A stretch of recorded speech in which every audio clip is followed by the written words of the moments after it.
Hello बच्चों, आपका स्वागत है हमारे इस यूट्यूब चैनल शिक्षा सागर पे। से देख रहे हैं आज की वीडियो कितना मजेदार होने वाली है। देखिए आज हम लेके आए हैं क्लास 10th का पार्ट 4 हिस्ट्री का। जैसे देखिए हम पार्ट वाई पार्ट अपलोड कर रहे हैं। पार्ट 1 में 1 से लेकर 10 क्वेश्चन, पार्ट 2 में 11 से 20 क्वेश्चन, पार्ट 3 में था फिर 21 से लेकर के 30 क्वेश्चन, अब है 21 से लेकर के 40 क्वेश्चन। और अगर जो ये तीनों वीडियो नहीं देखे हैं, डिस्क्रिप्शन में उसका लिंक मिल जाएगा, आप लोग जाकर के देख सकते हैं। और हम जो बता रहे हैं 1 से लेकर 70 क्वेश्चन तक, हम दावा करते हैं यदि आप 70 क्वेश्चन देख लीजिएगा तो हिस्ट्री में इससे ज्यादा पढ़ने की आवश्यकता आप लोग को नहीं पड़ेगा। बिहार बोर्ड में चुनिंदा प्रश्न को ही हम इसमें लेकर के आए हैं। तो प्यारे बच्चों देखिए इसमें क्या दिया हुआ, औद्योगिक क्रांति क्या है। बहुत ही वीवीआई क्वेश्चन, बहुत महत्वपूर्ण क्वेश्चन है, बहुत बार आया है एग्जाम में। औद्योगिक क्रांति क्या है? तो देखिए औद्योगिक क्रांति मतलब क्या हुआ। मान लिया जाए कि कहीं पे जमीन जो खेती के लिए जमीन है और वहां पे कोई कंपनियां खोल दिया, कोई कंपनी खोल दिया, तो क्या हो गया? कंपनी खोलने के बाद क्या हुआ, वहां पे लोग आने लगे, शहर बस गया और धीरे धीरे क्या हुआ, और भी उद्योग वहां पे लगने शुरू हो गए और यही उद्योग विस्तार होते चला गया और एक देश दूसरे देश में भी जाकर के उद्योग खोलने लगे, एक देश दूसरे देश में जाकर व्यापार करने लगे। तो ये होता औद्योगिक क्रांति। उद्योग का बढ़ना, उद्योग को बढ़ते जाना, वो होता है औद्योगिक क्रांति। जैसे कि औद्योगिक क्रांति का अर्थ है मशीनों का व्यापक प्रयोग से उत्पादन के क्षेत्र में आय का बड़ा परिवर्तन, अधिक से अधिक उत्पादन होना, अधिक से अधिक वस्तुओं का निर्माण होना और बहुत से ज्यादा आय में परिवर्तन होना। यह क्रांति सबसे पहले 18वीं शताब्दी में इंग्लैंड में हुई। औद्योगिक क्रांति की शुरुआत 18वीं शताब्दी में इंग्लैंड में हुई। इसमें उद्योग, परिवहन, संचार, व्यापार तेजी से बढ़ा। उद्योग तेजी से बढ़ा, परिवहन की व्यवस्था हुई, क्योंकि किसी भी उद्योग को चलाने के लिए परिवहन रहना जरूरी है। परिवहन से ही सारा कुछ होता है, उसी से सामान आता है ना। संचार, व्यापार बढ़ने लगा। लोगों का जीवन, रोजगार और समाज की संरचना पूरी तरह बदल गई। लोगों का जीवन बदल गया क्योंकि विदेश से भी लोग रोजगार करने के लिए, विदेश से भी लोग आने लगे, व्यापारिक कंपनियां खोलने लगे, एक दूसरे में मेल मिलाप आने लगा, एक दूसरे का रहन सहन के लोग फॉलो करने लगे, तो सबका रहन सहन, जीवन शैली भी बदलाव आया। कृषि आधारित अर्थव्यवस्था और औद्योगिक अर्थव्यवस्था में परिवर्तित हुआ। कृषि आधारित अर्थव्यवस्था हुआ जो कृषि से संबंधित है अर्थव्यवस्था, सूती वस्त्र उद्योग, ये सब, पशुपालन, ये सब कृषि आधारित। औद्योगिक हो गया, औद्योगिक अर्थव्यवस्था, लोहा वस्त्र उद्योग, लोहा उद्योग हो गया, इसमें लोहा सामान बनता है, इस्पात उद्योग हो गया, ये सब हो गया है। अब देखिए इसका मुख्य बिंदु देखना, इंग्लैंड में शुरुआत 1960 के आसपास हुआ, मशीनों का प्रयोग इसमें बढ़ा, उत्पादन में तेजी से वृद्धि आई, समाज और अर्थव्यवस्था में परिवर्तन भी देखने को मिला। अब देखिए 32 क्वेश्चन क्या है, औद्योगिक क्रांति का दो परिणाम। औद्योगिक क्रांति का दो परिणाम क्या क्या चीज है? देखिए जब औद्योगिक क्रांति आया, जब मशीनों के द्वारा सामान बनने लगा, वस्तुओं का बनने लगा, वस्तु का निर्माण होने लगा, तो कुछ ना कुछ जरूर परिवर्तन आया। मान लो यहाँ पे खेती करने वाले जमीन है और यहाँ पे उद्योग लगा दिए, तो अगल बगल के लोग जो रहने वाले हैं कुछ ना कुछ जरूर बदलाव आएगा। अब रोड नहीं बना हुआ था और रोड बन गया, तो कुछ ना कुछ जरूर परिवर्तन आएगा। तो औद्योगिक क्रांति आने से क्या परिवर्तन हुआ? तो आर्थिक परिणाम, उत्पादन बढ़ा, व्यापार विस्तृत हुआ और नई तकनीक आई। उत्पादन बढ़ा, पहले लोग हाथ से बनाते थे सूप, देखते थे ना छठ के समय में हाथ से सूप बनाते थे, अभी भी होता है, लेकिन अब क्या है, सूप देखते हैं, सूप प्लास्टिक का भी आता है जो कि मशीनों से तैयार करते हैं, है ना। तो क्या हुआ, उत्पादन बढ़ने लगा, नए नए मशीन आया, तकनीक आया। सामाजिक परिणाम, नए मजदूर वर्ग का उदय हुआ और शहरों का विकास हुआ। हालांकि मजदूरों का शोषण भी बढ़ा और पर्यावरण को नुकसान पहुंचा। इससे आधुनिक औद्योगिक समाज की नींव पड़ी। देखिए औद्योगिक क्रांति आया, मशीन का निर्माण हुआ तो मजदूर का जन्म हुआ, क्योंकि उद्योग यदि कहीं लगेगा तो मजदूर तो रोजगार तो चाहिए ही रहता है। अब मजदूर लोग अपने रोजगार के लिए कहाँ जाएगा? उस कंपनी में, उस उद्योग में काम करने के लिए जाएगा। तो मजदूर वर्ग का उदय हुआ, है ना। ये सब मुख्य बिंदु इसमें क्या देखना, उत्पादन और व्यापार में वृद्धि हुआ, शहरीकरण और मजदूर वर्ग का विकास हुआ, प्रदूषण और शोषण बढ़ा, आधुनिक उद्योग की शुरुआत हुई। ये सब सारे चीज पॉइंट है इसमें, ठीक है। परिणाम मतलब होता है क्या परिणाम आया, उद्योग रहने से क्या परिणाम आया, तो मजदूर वर्ग का जन्म लिया, है ना। मजदूर और गरीब और अमीर के बीच काफी विभिन्नता हुआ। जो कंपनी के मालिक थे वो और अमीर होते चल गए, अब मजदूर बेचारे जैसे तैसे भी अपना जीवन यापन करना शुरू किया। और नए नए तकनीक आया, व्यापार बढ़ा, ये सब क्या हुआ, इसका परिणाम है औद्योगिक क्रांति। ठीक है, अब देखते हैं अगला क्वेश्चन। फ्रांस में क्रांति हुआ, फ्रांस की क्रांति के प्रमुख घटना बताइए। फ्रांस में क्रांति जब हुआ उससे क्या क्या प्रमुख घटनाएं थी, क्या क्या घटना था। फ्रांसीसी क्रांति 1789 में स्वतंत्रता, समानता, बंधुत्व के विचारों का जन्म दिया।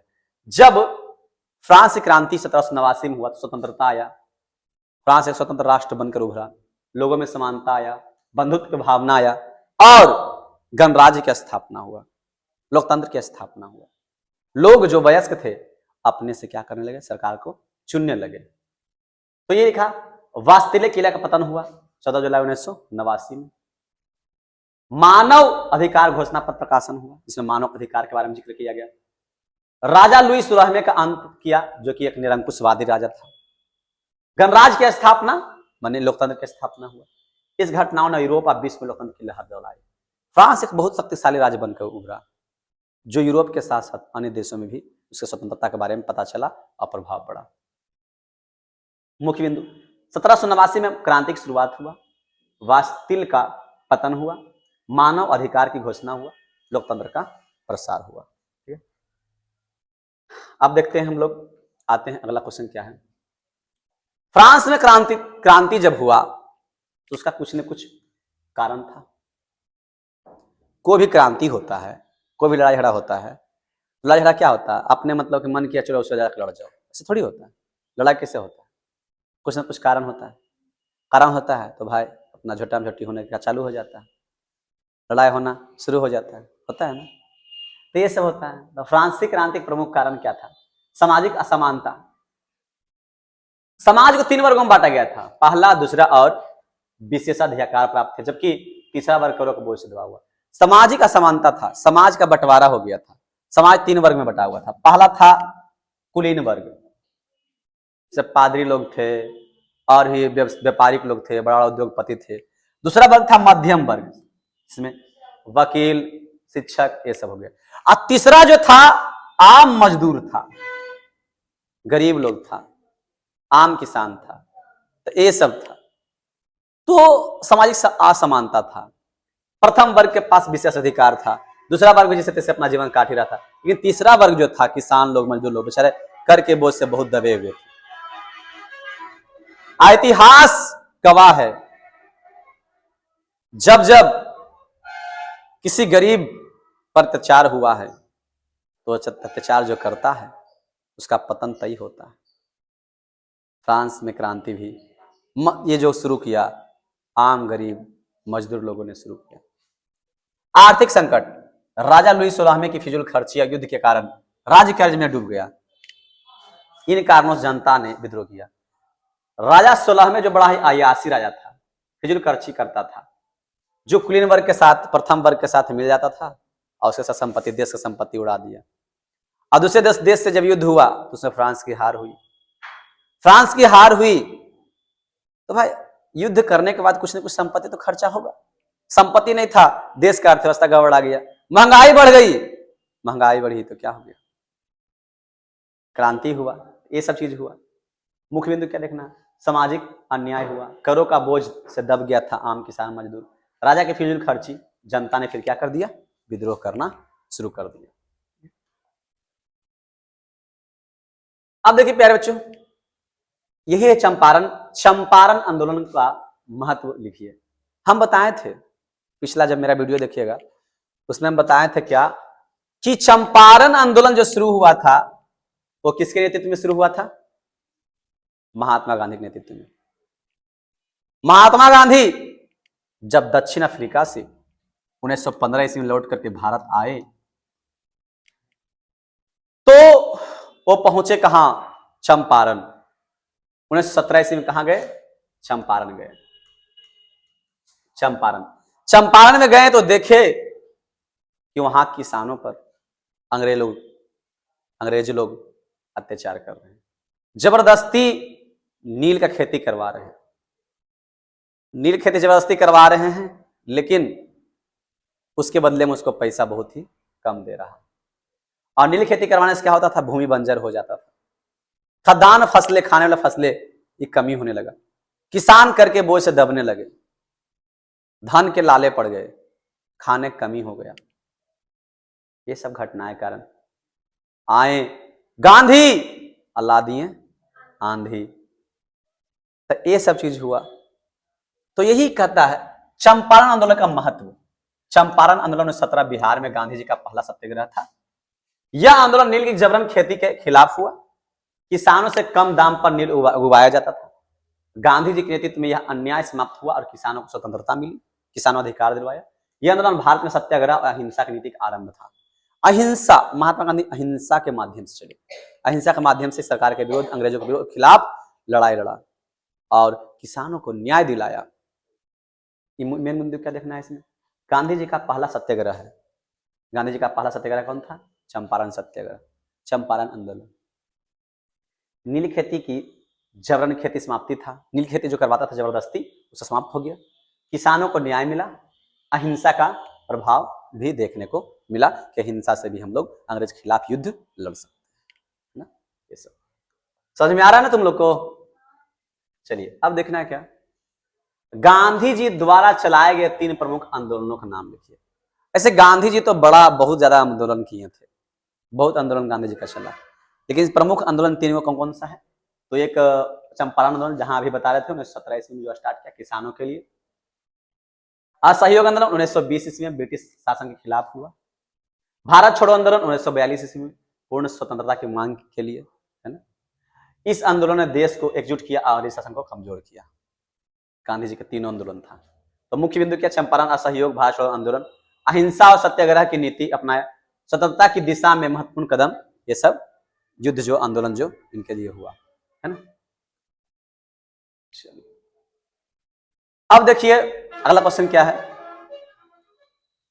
भारतीय राष्ट्रीय कांग्रेस की स्थापना कब और किसने किया, इसे ध्यान देना। हम बताए थे, ये क्वेश्चन आता है एग्जाम में, इतिहास का बात है। जब भारत देश अंग्रेजों का गुलाम था,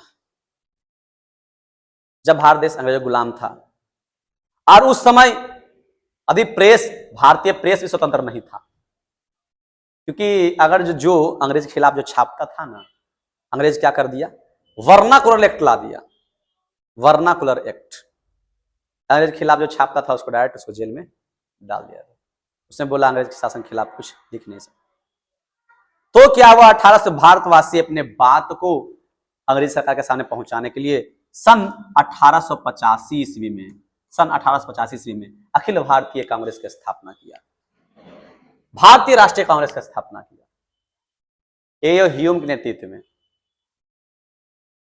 मुंबई शहर में। उस समय बंबई था, अभी उसका नया नाम मुंबई है। तो 1885 ईस्वी में किसका स्थापना हुआ, राष्ट्रीय कांग्रेस का। मुख्य उद्देश्य क्या बन गया, राष्ट्रीय कांग्रेस का मुख्य उद्देश्य बन गया कि जनता के बात को, भारतवासियों का ऐसा मंच मिलना चाहिए जिसके आधार पर जनता की बात को अंग्रेजी शासक के खिलाफ में और अंग्रेज के सामने रखा जाए। एक ऐसा मंच मिलना चाहिए ताकि लोग अपने बात भी अंग्रेजी शासन के यहां रख सके। तो ये होता है भारतीय राष्ट्रीय कांग्रेस की स्थापना 28 दिसंबर 1885 को ए ह्यूम ने की। यह संगठन भारत से चित लोगों को एक मंच पर लाने के लिए बनाया गया था। पहला अधिवेशन इसका मुंबई में हुआ था और इसके अध्यक्ष बोमेश चंद्र बनर्जी थे। बाद में कांग्रेस स्वतंत्रता आंदोलन की मुख्य शक्ति बनी। स्थापना 1885 में, संस्थापक ए ह्यूम, पहला अधिवेशन बंबई में, अध्यक्ष बोमेश चंद्र बनर्जी, WC बनर्जी, है ना। अब देखिए अगला क्वेश्चन क्या है, स्वदेशी आंदोलन का उद्देश्य क्या था। स्वदेशी आंदोलन 1905 ईस्वी में हुआ। उस समय बंगाल विभाजन कर रहा था अंग्रेज। अंग्रेज का एक बड़ा ही नीति था, पता नीति क्या था, क्या था, फूट डालो और शासन, आपस में लड़वा देता था। और क्या करता था, जब देखा कि भाई अपने जब लड़ गया तो उसका फायदा उठा करके क्या करता था, शासन कर लेता था। ये शुरू से चला है अंग्रेज लोग का, फूट डालो और शासन करो नीति। तो 1905 ईस्वी में क्या किया, बंग भंग आंदोलन था, बंगाल विभाजन का मतलब किया जा रहा था, उस समय शुरू हुआ। ठीक है, तो वही स्वदेशी आंदोलन का उद्देश्य विदेशी वस्तुओं का बहिष्कार करना, देशी वस्तुओं को प्रोत्साहन देना। स्वदेशी आंदोलन का मतलब क्या था, स्वदेशी, अपना ही देश को अपनाओ, अपने देश की वस्तुओं को उपयोग करो, अपने से कपड़ा बनाओ उसको पहनो, अपने से नमक बनाओ उसको खाओ, अपने से किसी चीज खेती करो उससे उपज के खाओ, अपने से किसी चीज का निर्माण करो, अंग्रेज का वस्तु का बहिष्कार कर दो, अंग्रेजी वस्तु का त्याग कर दो। वो था स्वदेशी आंदोलन। यह आंदोलन बंगाल विभाजन के विरोध में शुरू हुआ। बंगाल विभाजन का जब विभाजन हुआ तब क्या हुआ, यह आंदोलन शुरू हुआ था। लोगों ने विदेशी कपड़ों को जलाया और भारतीय उत्पादों को बढ़ावा दिया, विदेशी वस्तु का जला दिया, कहा भारत वाला खुद अपने वस्तु का इस्तेमाल करेंगे, अपने वस्तु का निर्माण करेंगे। इससे देश में आत्मनिर्भरता और राष्ट्रभक्ति की भावना बढ़ा। इससे क्या हुआ, आत्मनिर्भर बना देश। जब अपने से किसी वस्तु निर्माण करने लगा, देश क्या हुआ, आत्मनिर्भर बना, और इससे क्या हुआ, लोगों में राष्ट्रवाद की भावना को बढ़ा। इसका मुख्य बिंदु क्या देखना है, विदेशी वस्तुओं का बहिष्कार हुआ, देशी उद्योग का विकास हुआ, बंगाल विभाजन के विरोध से शुरू हुआ, आत्मनिर्भर की भावना भारतीय लोगों में आई। चलिए देखते हैं अगला क्वेश्चन क्या है। असहयोग आंदोलन क्यों शुरू किया गया, असहयोग आंदोलन, असहयोग आंदोलन किसके, महात्मा गांधी शुरू किए थे, है ना, इनके नेतृत्व में हुआ था असहयोग आंदोलन। तो क्या असहयोग आंदोलन क्यों शुरू हुआ, असहयोग आंदोलन क्यों शुरू किया गया। तो असहयोग आंदोलन 1920 में ईस्वी में गांधी जी ने जालियांवाला बाग हत्याकांड और रॉलेट एक्ट के विरोध में शुरू किया। बताए थे जालियांवाला बाग हत्याकांड, तो जालियांवाला बाग हत्याकांड 1919 ईस्वी में हुआ, है ना, 1919 ईस्वी में जालियांवाला बाग हत्याकांड हुआ। और 1919 ईस्वी में एक घटना हुई, रॉलेट एक्ट लाया गया। हम बताए थे रॉलेट एक्ट क्या है, रॉलेट एक्ट था एक काला कानून। काला कानून मतलब पता है, अंग्रेज लोग ऐसा कानून लाया, उसमें क्या करता है, बिना कुछ सुनवाई का, बिना कुछ सुने हुए शक के आधार पर भारत वाले को क्या करता था, गिरफ्तार कर लेता था। मान लीजिए किसी पे शक हो गया, किसी पे शक हो गया, चलो ये मतलब अंग्रेज के खिलाफ करेगा ये व्यक्ति, तो इसे क्या करता था, बिना कुछ सुनवाई को उसको जेल में पकड़ के डाल देता था। ऐसा था काला कानून। वो कितने चिल्लाएगा हम गलती नहीं किए, फिर भी यदि उसको शक हो गया अंग्रेज को, तो उसको क्या करता, पकड़ के सीधे जेल में डाल दो। आवाज दब गया, कोई अंग्रेज का विरोध नहीं करे। और जब जालियांवाला बाग हत्याकांड अमृतसर का वो दिन, क्या खतरनाक दिन था। आज भी वो घटना याद करते हैं तो हर एक भारतवासियों के रोंगटे खड़े हो जाते हैं। जब भारत लोग जालियांवाला बाग में, अमृतसर के जालियांवाला बाग में एक साथ जमा हो गए, जमा होने के बाद सभा लगाए, तो अंग्रेज को इसका भनक पड़ा कि भाई हम लोग के विरोध में भारतवासी सभा लगाया हुआ है।